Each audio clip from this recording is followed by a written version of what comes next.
know, children, 'twas the night before Christmas when all through the house not a creature was stirring, not even a mouse. The stockings were hung by the chimney with care, in hopes that St. Nicholas soon would be there. The children were nestled all snug in their beds, while visions of sugar plums danced in their heads. And Mama in her kerchief and I in my cap had just settled our brains for a long winter's nap, when out on the lawn there rose such a clatter. I sprang from my bed to see what was the matter.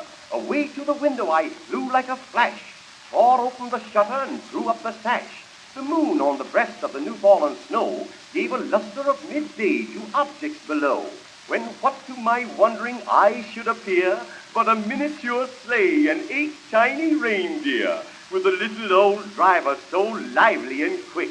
I knew in a moment it must be St. Nick. More rapid than eagles his coursers they came, and he whistled and shouted and called them by name.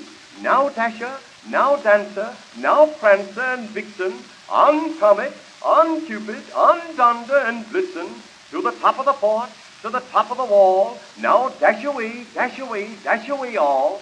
So up to the housetops his coursers they flew, with a sleigh full of toys, and St. Nicholas too. And then in a twinkling I heard on the roof the prancing and pawing of each little hoof. As I drew in my head and was turning around, down the chimney St. Nicholas came with a bound.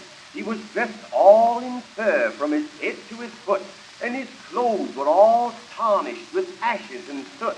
A bundle of toys he had slung on his back, and he looked like a peddler just opening his pack.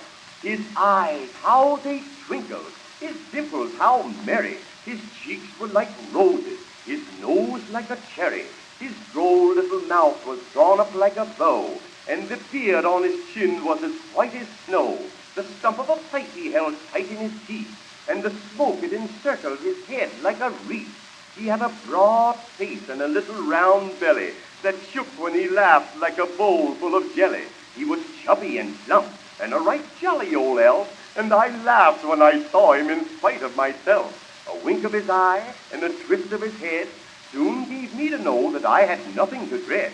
He spoke not a word, but went straight to his work, and filled all the stockings, then turned with a jerk, and laying his finger aside of his nose, giving a nod, up the chimney he rose.